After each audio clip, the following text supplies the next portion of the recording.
और पड़ा पैन के लिए कुछ कहना चाहूंगा और आप लोग भी बोलेंगे सेवा सेवा, बोलेंगे कि नहीं बोलेंगे? बोलिए पड़ा पेंता, पड़ा पेंता।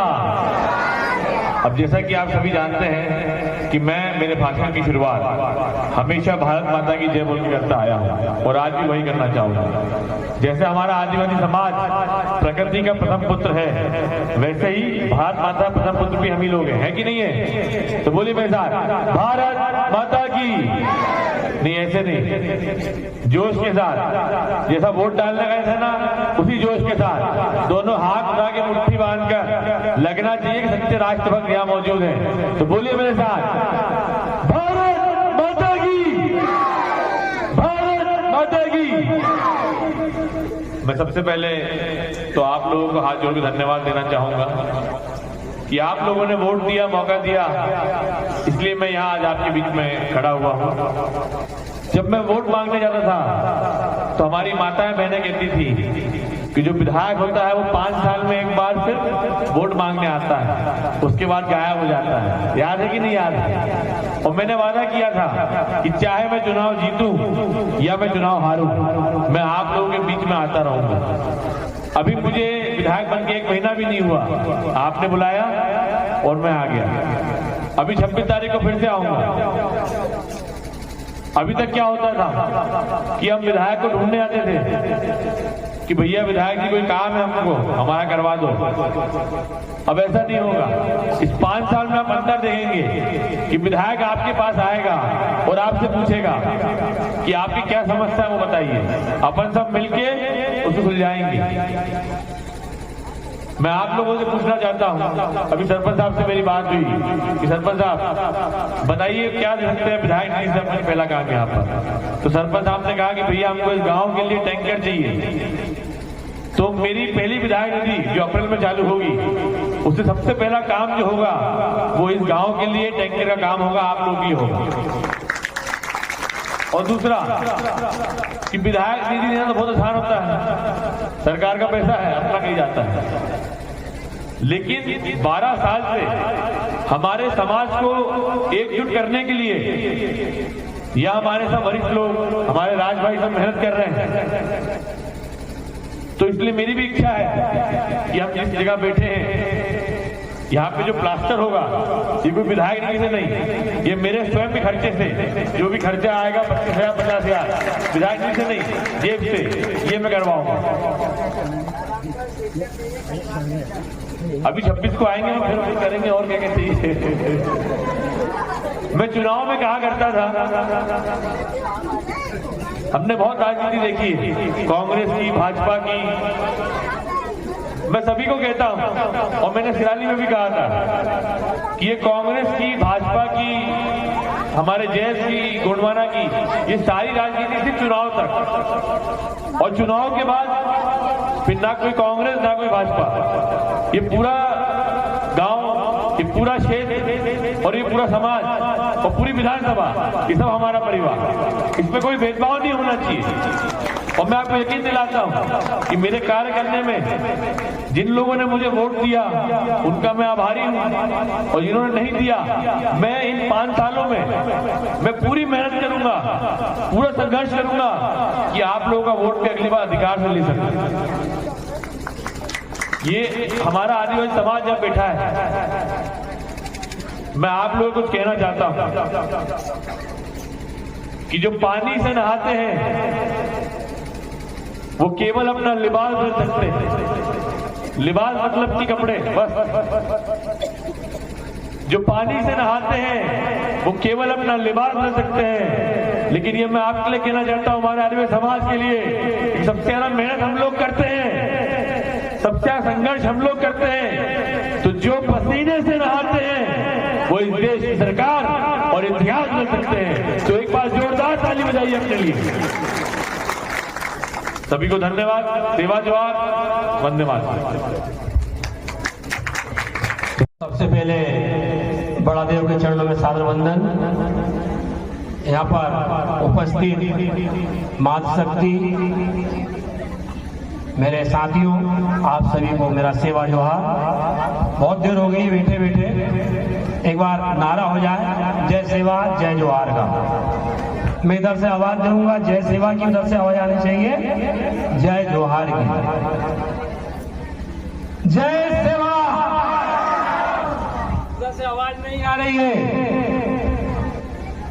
टाइम तो हो रहा है, लेकिन जब हम यहाँ बैठेंगे और जयकारा लगाएंगे तो अब जो यहाँ पर आयोजन समिति ने जो आप लोगों के लिए यहाँ कार्यक्रम रखा है, उनके कार्यक्रम रखने का जो मनोरथ है वह भी पूरा हो जाएगा। एक बार फिर से जयकारा लगाएं, जय सेवा। नहीं जग रहे हैं, पीछे वाले जग ही नहीं रहे हैं, अब इनको अलग तरीके से जगाना पड़ेगा।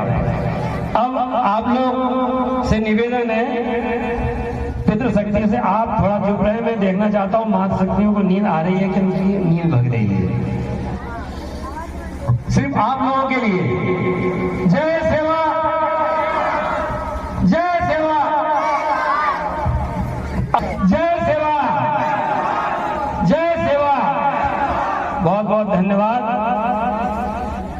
आयोजन समिति का, बहुत बहुत धन्यवाद जो उन्होंने इतना अच्छा कार्यक्रम प्रस्तुत किया और हर साल विगत 12 वर्षों से यहाँ करते आ रहे हैं।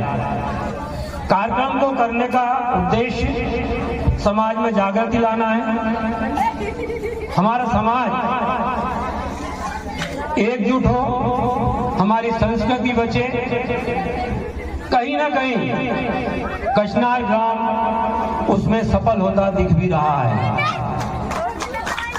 मैं कचनार ग्राम के सभी ग्रामवासियों को और आयोजन समिति को लगातार सफलतम 11 वर्ष 12 वर्ष सफलतम कार्यक्रम आयोजित करने के लिए बहुत बहुत बधाई देता हूं और धन्यवाद ज्ञापित करता हूं। साथ ही अलंकार म्यूजिक ग्रुप जो यहाँ पर आज प्रस्तुति दे रहा है, उनका भी बहुत बहुत धन्यवाद। मेरे जयस के साथी और हरदा, बैतूल और आसपास के जिलों से आए सभी साथियों को मैं सेवा जोहार करता हूं। हम रात दिन आए दिन हम कार्यक्रम आयोजित करते हैं। हम लोगों का एक ही उद्देश्य होता है कि हम समाज में जागृति कैसे लाएं। जागृति आ भी रही है, लेकिन जागृति सिर्फ अपने तक सीमित है। मैं आपको एक बहुत छोटा सा एक किस्सा सुना रहा हूं, बहुत छोटा सा है। हो सकता है उससे आपको कहीं ना कहीं कुछ प्रेरणा मिले। मैं ट्रेन में जा रहा था, ट्रेन अच्छी खचाखच भरी थी। उस ट्रेन में एक व्यक्ति बैठा हुआ था जो अपना सामान अपने सर पे रख के बैठा था।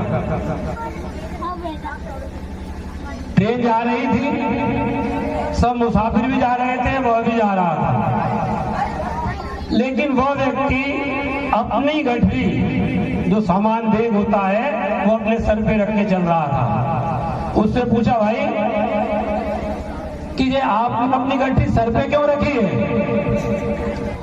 तो उसने ये कहा कि भैया मेरा सामान मैं नहीं संभालूंगा तो कौन संभालेगा। बात उसकी बहुत कुछ हद तक सही भी थी, लेकिन मैं आप लोगों से कहना चाहता हूं कि जो आप लोगों ने सिर्फ जो अपने स्वार्थ की गठरी अपने सर पर रखी है उसको उतार फेंकी और समाज के साथ खड़े हुई है। समाज, हम लोग लगातार जहां भी जाते हैं सामाजिक एकता की बात करते हैं। हम प्रयास कर रहे हैं लगातार कि हमारा समाज जागे और मुख्य धारा में जुड़े, लेकिन हम देख रहे हैं कि आए दिन हमारी माताओं बहनों बच्चों के साथ अन्याय अत्याचार होता आ रहा है। आपने इसके पहले हमारे सत्यनारायण सुचार भाई ने भी संस्कृति के बारे में बताया, हमारे धन सिंह भलावी जी ने भी बात रखी कि समाज में हम अपनी कैसी सहभागिता निभा सकते हैं। हम सबका दायित्व है, हर एक व्यक्ति का, हर एक सामाजिक व्यक्ति का दायित्व है कि हम समाज के लिए कुछ ना कुछ करें।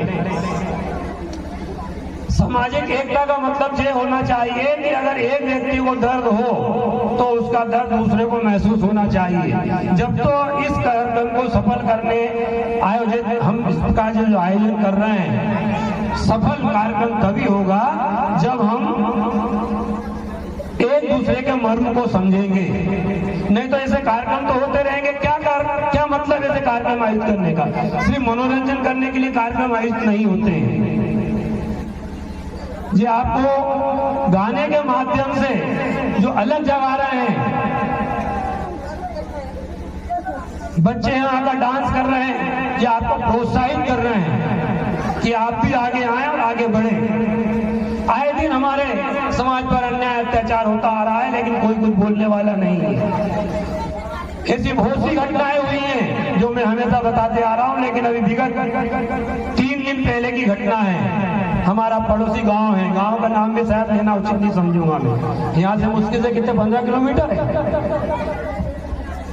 10 किलोमीटर, मात्र 10 किलोमीटर की दूरी पर हमारी एक आदिवासी 5 साल की बच्ची के साथ सामूहिक रेप होता है। अभी हम मिलके आ रहे हैं उसके परिवार से, और कल परसों के रोज हम एसपी साहब से मिलके आए हैं कि उनके जो भी आरोपी हैं उनको अति शीघ्र गिरफ्तार करें, और ऐसे लोगों के समाज में कोई जगह नहीं है, उनको समाज से हटाकर उनको सीधे फांसी मिलना चाहिए।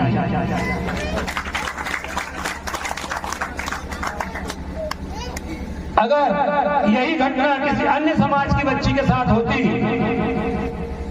तो पूरा हरदा और पूरा मध्य प्रदेश खड़ा हो जाता। लेकिन हमारे आदिवासी बच्चियों के साथ, हमारे लोगों के साथ जब भी शोषण, अन्याय, अत्याचार होता है, कोई भी आगे नहीं आता। आज तक 4-5 दिन हो गए, उसका एक आरोपी अभी भी फरार है। हमने अल्टीमेटम देके आए एसपी साहब को, शीघ्रतम शीघ्र 3 दिन के अंदर अगर दूसरा आरोपी है, जब तक वो गिरफ्तार नहीं हो जाता, अगर वो गिरफ्तार नहीं होगा तो हम उग्र आंदोलन करेंगे, और होना भी चाहिए। मैं वही कह रहा हूं कि हमारे समाज का दर्द अगर हम नहीं समझेंगे तो दूसरा समझने क्यों आएगा? हम दूसरे लोगों को दोष देते हैं कि वो हमारे साथ खड़े नहीं होते, लेकिन हमारे समाज के लोग भी तो खड़े हो। अभी बहुत जल्दी अगर उस व्यक्ति की गिरफ्तारी नहीं होती है तो हम एक आंदोलन करेंगे, और मैं चाहूंगा कि हमारे समाज का हर व्यक्ति जिसको दर्द होता है समाज का, वो उसमें आए और अपनी सहभागिता दे। आयोजन करना ही बहुत बड़ी बात नहीं होती, लेकिन आयोजन में आना भी बड़ी बात नहीं होती है। आयोजन तब सफल होंगे, इन लोगों का उद्देश्य तब सफल होगा जब आप लोग मुख्य धारा में जुड़ोगे, और अन्याय और अत्याचार के विरुद्ध आप सबको खड़े होना पड़ेगा। हमें आज के समय में आपको न्याय, बाबा साहब ने तो संविधान लिखकर चले गए। 1947 में हमारा देश आजाद हो गया, 1950 में हमारा संविधान भी लागू हो गया। आज कानून का राज है, लेकिन कानून आज की स्थिति में भी मैं नहीं समझता हूं कि सबके लिए बराबर है। तो हमें आगे बढ़ करके हमारे हक और अधिकारों को जब तक हम खुद नहीं हासिल करेंगे, कोई हमारे हक अधिकार आगे आके देने वाला नहीं है। मेरा आप सभी से, माताओं बहनों से निवेदन है कि हमारे बच्चों को अच्छी शिक्षा दें, और शिक्षा के साथ ही उन्हें संस्कार भी दें। हम बच्चियों को तो बहुत कहते हैं, बच्चियों को तो संस्कारी होना चाहिए, बहुत ज्ञान देते हैं, लेकिन वही जब लड़कों की बात आती है तो वहां हम हाथ खींच लेते हैं कि वो तो लड़के हैं। जबकि आज की स्थिति में हमें लड़कों को भी संस्कारवान बनाने की बहुत ज्यादा आवश्यकता है। मैं भी विगत दिनों विधानसभा चुनाव हुए थे, उसमें मैं भी एक उम्मीदवार था। यहाँ पर अन्य भी राष्ट्रीय पार्टियां लड़ी थी, उसमें मुझे इस ग्राउंड से 2 राष्ट्रीय पार्टियों लड़ने के बाद भी, जबकि मैं निर्दलीय जैस का प्रत्याशी था, मुझे दूसरा स्थान मिला इस गांव से।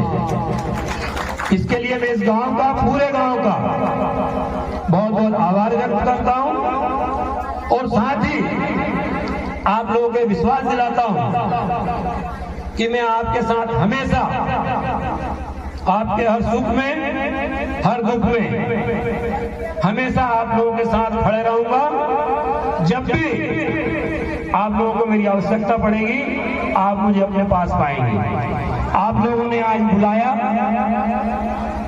आप लोगों का बहुत बहुत धन्यवाद।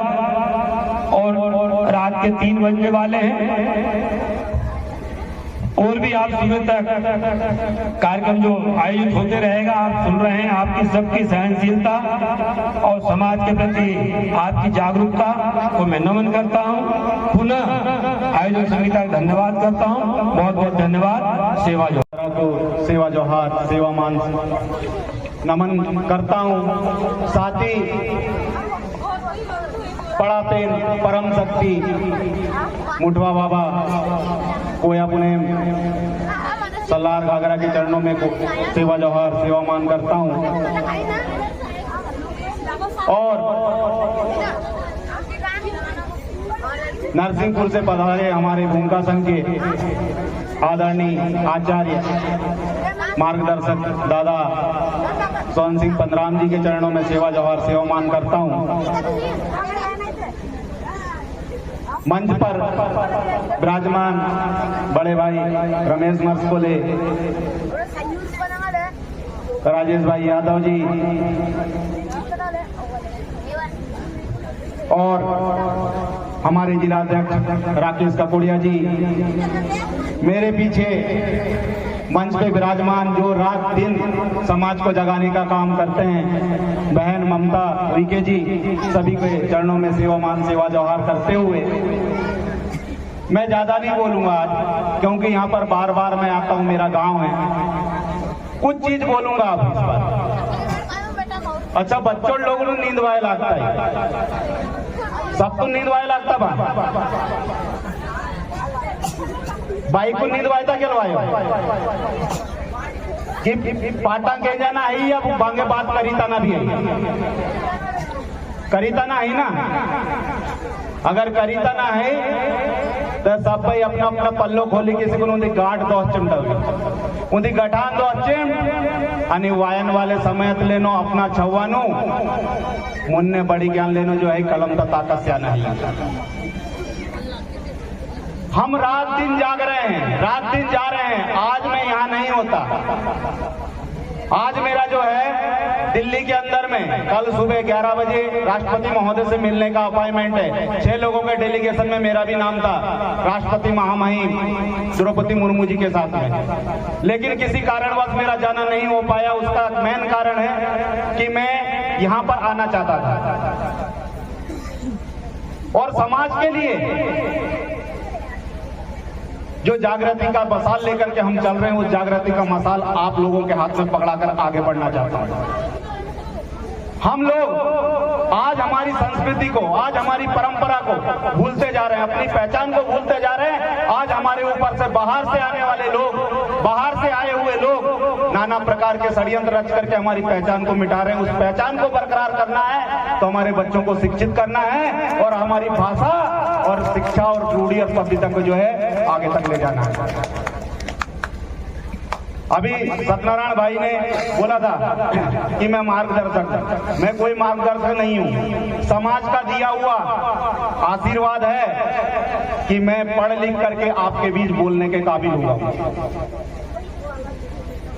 नहीं तो शायद मैं भी इस गांव हर्रा में रहता तो आज बक्खर घेर रहा होता और आप ही के लोगों के बीच में बैठ करके सुन रहा होता या बोलने के लिए खड़ा नहीं होता।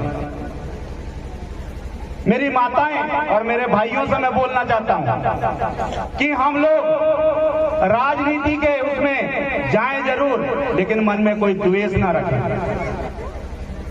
अभी हमारे वर्तमान चुने हुए आदरणीय विधायक अभिजीत शाह ने बोला था मैं यहाँ पर एक पानी का टैंकर दिलवाऊंगा, यहाँ प्लास्टर करवाऊंगा।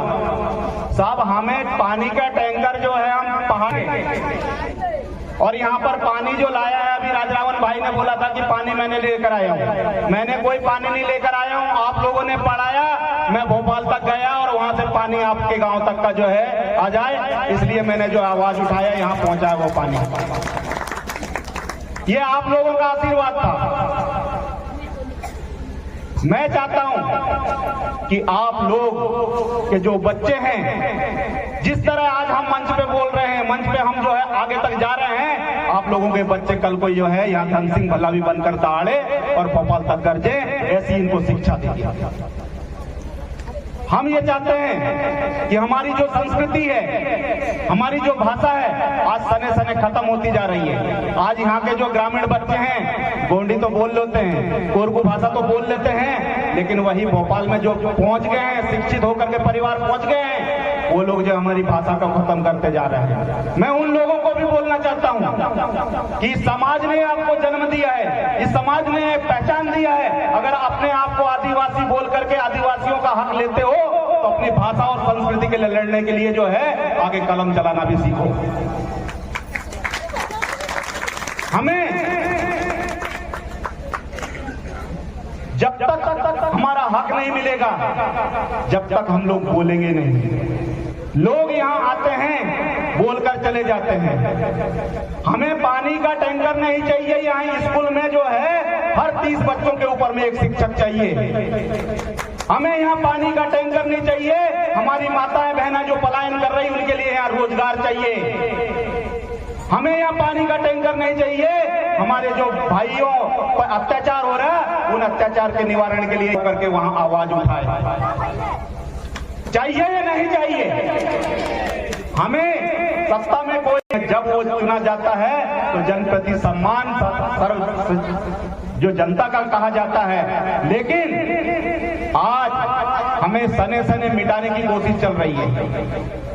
आप लोगों को पता होगा अभी 3 दिनों के अंदर में 3 नए कानून बन गए हैं और 3 नए कानून में बोला गया है अगर आपको कहीं रास्ते में कोई लड़ाई झगड़ा हो गया और गैर इरादतन आपके ऊपर में मार दिया और आप मर गए तो उसके ऊपर में डायरेक्ट जो है हत्या का केस नहीं बनेगा।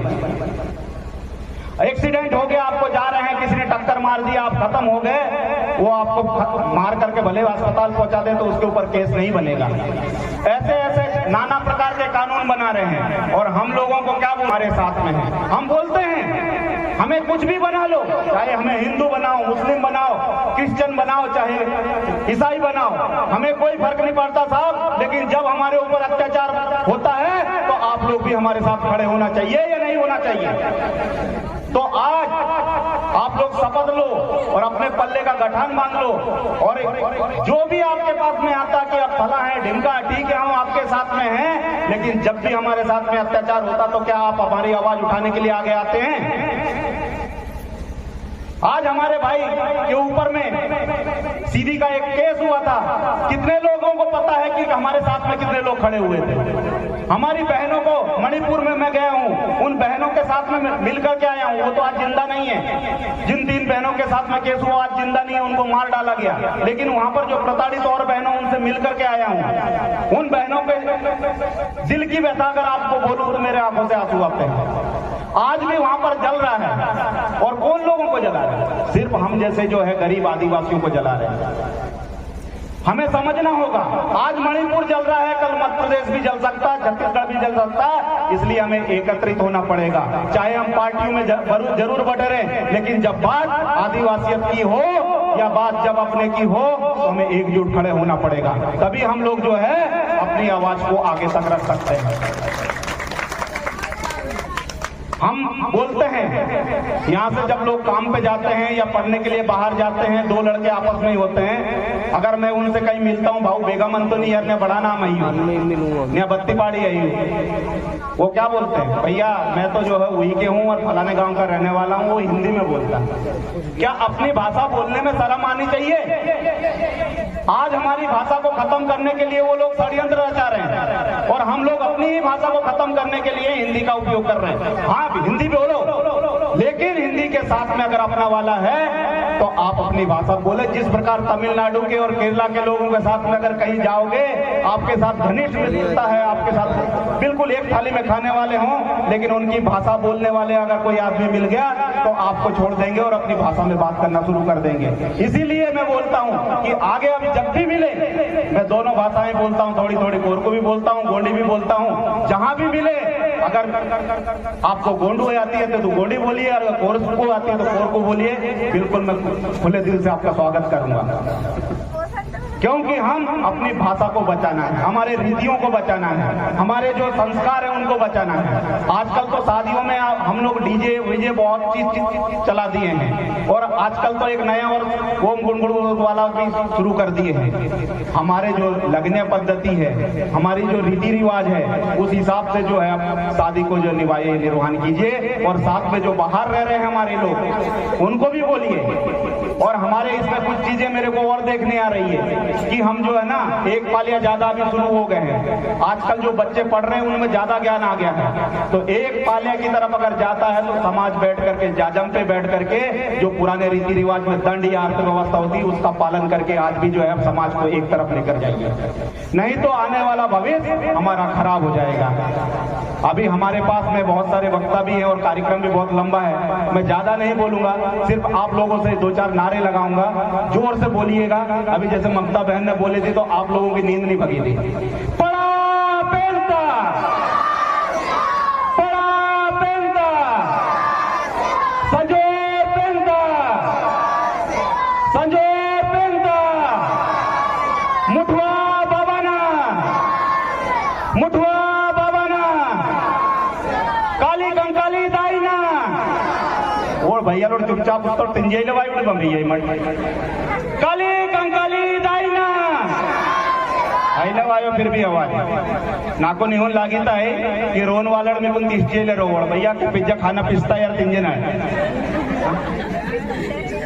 बड़ा पेंता। इन्हें के बात बहुत बहुत धन्यवाद सभी को, सेवा जोहार। और सर्वप्रथम मैं आप लोग से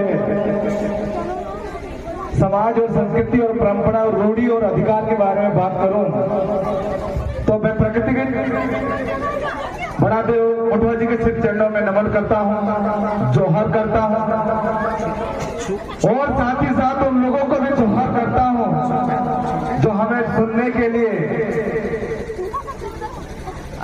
लगातार बैठे हुए हैं।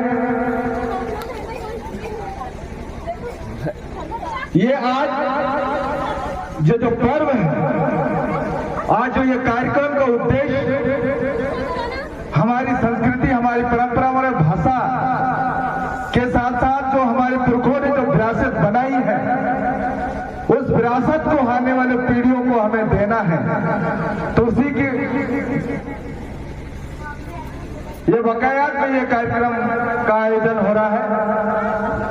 मैं यहाँ पर हमारे बैठे मुख्य अतिथि के रूप में आदरणीय मेरे मार्गदर्शक धनसिंह भलालू साहब, उनके साथ हमारे समाज से ही जो कि पूर्व प्रत्याशी विधानसभा 134 के रहे आदरणीय रमेश जी मस्कोली जी, आदरणीय नंदूलाल परते साहब जो कि इस कार्यक्रम का अध्यक्षता कर रहे हैं, आदरणीय परम मित्र राजनारायण परते जी, आदरणीय हमारे जेएस के कद्दावर और जिलाध्यक्ष राकेश काकोड़िया जी,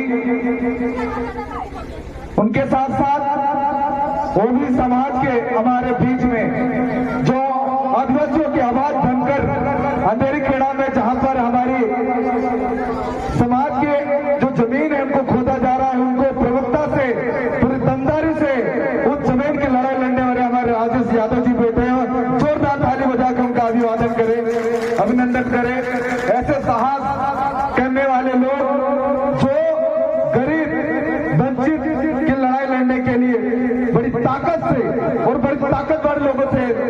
पकड़ करके उसके लिए उन्होंने जो संघर्ष किया, मैं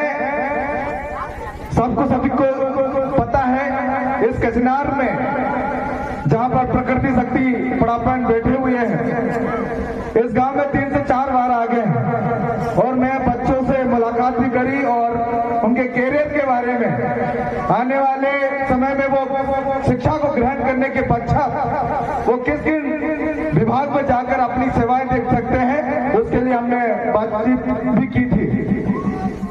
और मेरा उद्देश्य यह है कि समाज की संस्कृति और परंपरा, उसकी रूढ़ी और अधिकार को जानना भी बहुत जरूरी है। हमारे पुरखा रेखा गुरकुल जी हो, टंटिया मामा हो, बिरसा मुंडा हो, उन्हें अदम्य साहस करके और अपने जीवन को बलिदान दे करके ऐसे समाज का निर्माण किया है जिसको धरती का प्रथम पुत्र माना जाता है और माना ही नहीं जाता। इस देश के सुप्रीम कोर्ट भी कहता है, आप उसका अगर कोई व्यक्ति आया इस जमीन पर, वो आदिवासी आया है और आदिवासी का जो हक है वो मालिकाना हक है। अब ये बात तो हम लोग थोड़ी शिक्षा ले ली है, इसको समझ लेंगे, लेकिन जो आने वाली हमारे पीढ़ियां हैं जो स्कूल जा रहे हैं, लेकिन उनको इस बात की जानकारी नहीं मिल पाती है। अगर उनको बचाना है, उनके अधिकार को बचाना है, तो हमें उनके साथ शिक्षा के साथ साथ उसके संस्कृति, परंपराएं, रूढ़ी और भाषा से अवगत कराना पड़ेगा। तब जाकर वो समाज और वो पीढ़ियां बचेगी।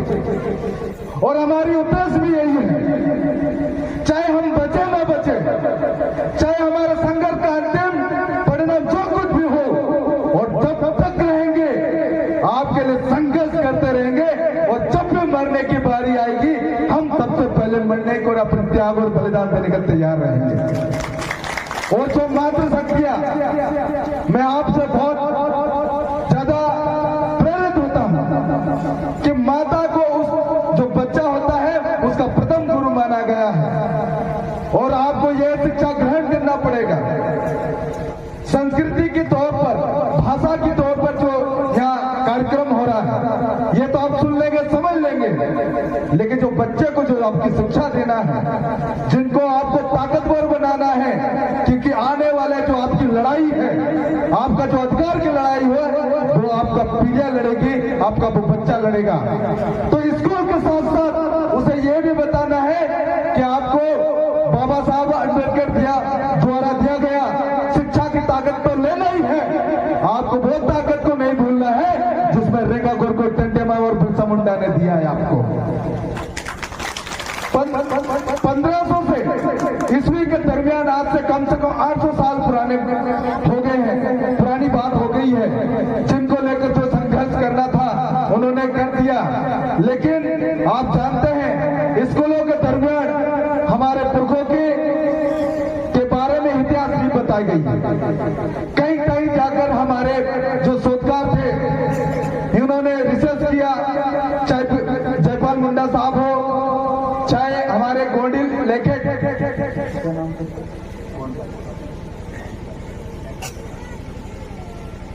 बहुत सारे इतिहास में इन्होंने रिसर्च करके समाज की परंपरा और संविधान में लिखा हुआ है। वो इसलिए है क्योंकि जिस समाज की जितनी हिस्सेदारी है उसके अनुरूप उनको अधिकार मिलना चाहिए। जिस तरह संविधान में 6 अधिकार हमें दिया गया है, शिक्षा ग्रहण करना, अपना धर्म रीति को सजाना, अपना अधिकार, और मूल रूप से हमें इस समाज को और कैसे संगठित होकर के कैसे व्यवस्थित और समतामूलक समाज बनाना है, ताकि हम भी जो एक बड़ी लाइन खींची हुई है उसके बराबरी कर सके। और ये बड़े सौभाग्य की बात है, मैं कचनार का बहुत बहुत बहुत धन्यवाद करता हूं कि हमेशा कचनार ने शिक्षा के साथ साथ सरकारी विभाग में सबसे ज्यादा सेवा करने के लिए महान हस्ती को जन्म दिया है, इसलिए भी आपका बहुत धन्यवाद करता हूं।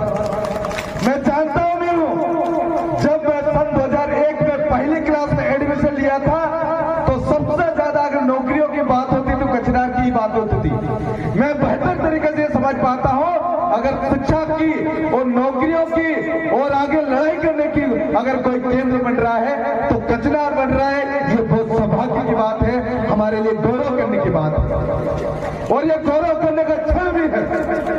ऐसे क्षण में मुझे मालूम है कि मेरे बिरादरी कोरकू समुदाय के लोग बहुत कम प्रतिभागी बनते हैं और बहुत कम कार्यक्रमों में हिस्सा ले लेते हैं। मैं मानता हूं कि कई अशिक्षा और अल्प ज्ञान के वजह से आप लोग इस दौर में, इस संघर्ष के दौर में वंचित रह रहे हैं, लेकिन अगर आप तक मेरी आवाज अगर पहुंच रही है तो मैं आपसे आह्वान करना चाहता हूं, आपसे निवेदन करना चाहता हूं, आइए आप भी कंधे से कंधे मिलाकर हमारा साथ दीजिएगा और जिस रीति को कि विषय समाज आगे बढ़ रही है, विषय समाज का ये हो रहा है, आप भी साथ में चलने का काम कीजिए। मैं आपके साथ में चल करके आपको भी इस समाज के अनुरूप बराबरी में खड़ा करने का प्रयास करूंगा। ये साहस आप एक बार दिखाइए और ये साहस समाज ही कर सकता है। मैं समाज के सर्टिफिकेट के बल पर मध्य प्रदेश की एकमात्र टेक्निकल यूनिवर्सिटी में पढ़ सकता हूं, तो आप भी साहस करिए और संघर्ष करिए और एकत्रित हो जाइए, क्योंकि आरक्षण जो व्यवस्था होती है वो सरकारी संस्थाओं के अंदर होती है। अगर इस व्यवस्था को आने वाली पीढ़ियों को, जिनके अपने सपने हैं, जिनके अपने अरमान हैं, जिन्हें कहीं ना कहीं इनको भी अपना सेवा देना है, तो इन्हें भी अवसर देने के लिए संगठित हो जाइए। इस समाज की संस्कृति और परंपरा और रूढ़ी और अधिकार को बचाइए, तब जाकर के इस समाज को एक परिवर्तन की हिस्सेदारी मिलेगी, और नहीं तो हम इसी तरह मंचों पर भाषण दे करके पूरी एनर्जी खराब कर लेंगे, लेकिन समाज का दुर्दशा नहीं बदलेंगे। अगर दुर्दशा बदलना है तो एकत्रित हो जाइए, जो जात पात की रीति को तोड़िए, और जब समाज से नाता जोड़िएगा तो शिक्षा से नाता जोड़िए, और शिक्षा के लिए ज्यादा कुछ करने की आवश्यकता नहीं है। आपके स्कूल बने हैं, आपके कॉलेज बने हैं, अगर वहां पर टीचर अच्छे पढ़ाई नहीं कर रहे हैं, आपका पंचायत अच्छे ध्यान नहीं दे रही है, आपके टीचर अच्छे से वहां पर क्वालिटी गुणवत्तापूर्ण अगर शिक्षा नहीं दे रहे, तो अब हम कैसे प्रतिनिधि को शिकायत करिए। अगर हम व्यवस्था अगर सुधार पाएंगे ना, तो हम जैसे प्रतिनिधियों को किसी पद में लेने का कोई हक नहीं है। हम आपके लिए और आप ही के ही वोट की वजह से हम लोगों को आज प्रतिनिधित्व करने का अवसर मिला है, और मैं मानता हूं कि हमारे मार्गदर्शक, हमारे बहुत सारे ज्ञानी लोग यहाँ बैठे हुए परंपरा और शिक्षा को लेकर बहुत बात करेंगे। हमारे विधायक जी भी आए थे, उन्होंने कहा कि वो इस बिल्डिंग को प्लास्टर कर देंगे और टंकी की व्यवस्था कर देंगे, और हमारे प्रधान जी ने सवाल किया था कि टंकी तब बने जब पानी की उपलब्धता, पानी होगा तो टंकी कोई काम का है। और इस टंकी को बनाने के लिए मैं ये कहता हूं कि आपके जो बच्चे पढ़ रहे हैं, जो अच्छी शिक्षा प्राप्त कर रहे हैं, कोई पॉलिटेक्निक कर रहे हैं, कोई बीए कर रहे हैं, कोई एमबीए कर रहे हैं, कोई तमाम तरीके की चीजें कर रहे हैं, आपको बहुत अच्छा ज्ञान है, आप बहुत अच्छा उपदेश देते हैं, बहुत सारी अच्छी जानकारी देते हैं। अगर मैं चाहता हूं कि इनको बहुत अच्छे इंस्टीट्यूशन भी भेजिए, इनको एमपीपीएससी की तैयारी कराइए, यूपीएससी की तैयारी करवाइए, जहां तक संभव होगा। अगर वो भोपाल पढ़ना चाहेगा, दिल्ली पढ़ना चाहेगा, हमारे मरते धन सिंह भला जी बैठे हुए हैं, जब भी जहां भी पढ़ना क्या वो सोचेगा, उसके हर हक के लिए वो वहां पर खड़े होने का काम करेंगे और आपके बच्चे को शिक्षा देने का प्रयास करेंगे। हमारे आदरणीय रमेश जी मस्कोले यहाँ बैठा हुआ, ये कर्मचारी संगठन के जिलाध्यक्ष रहे, बहुत अनुभवी व्यक्ति हैं, और मैं इनकी और एक खासियत बता देना चाहता हूँ। ये माननीय हमारे जो अपर सचिव जेम्स कंसोटिया साहब वन विभाग के उनके टच में है, तो वो बहुत बड़े शख्स है। आपके पास तमाम जनप्रतिनिधि हैं जो आपसे दिल से निकले हुए, आपके साथ में रहते हैं। बस आप समस्या बताइए, जब भी कोई समस्या हो, चाहे 5 किलो अनाज की अगर बात करें, जब फ्री की चीज को छोड़ करके अपने स्तर पर जो कुछ करना चाहते हैं, और जहां हमारी आवश्यकता लगेगी, सत्यनारायण सुचार और जयस की पूरी टीम आपके साथ खड़ी रहेगी। आप एक साहस कीजिए, एक कदम चलिए, हम 10 कदम चलने का प्रयास करेंगे।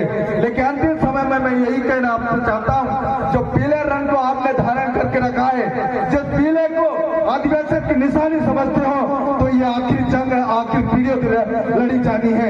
इस जंग में, इस बेचारी की लड़ाई में आपको एक बार दोनों हाथ के मुट्ठी करके मुझे समर्थन दीजिएगा और कहिएगा कि आने वाली पीढ़ियों के लिए आप लड़ते रहेंगे और जब तक उनका अधिकार नहीं मिलेगा। करिए भैया, कोई तकलीफ है क्या? तकलीफ है क्या कोई हक मुट्ठी करने में? ताकत तो बताइए, ठंड भी भागेगी, हौसले भी बढ़ेंगे और आपके मुकम्मल जो आपका अधिकार वो मिलेगा।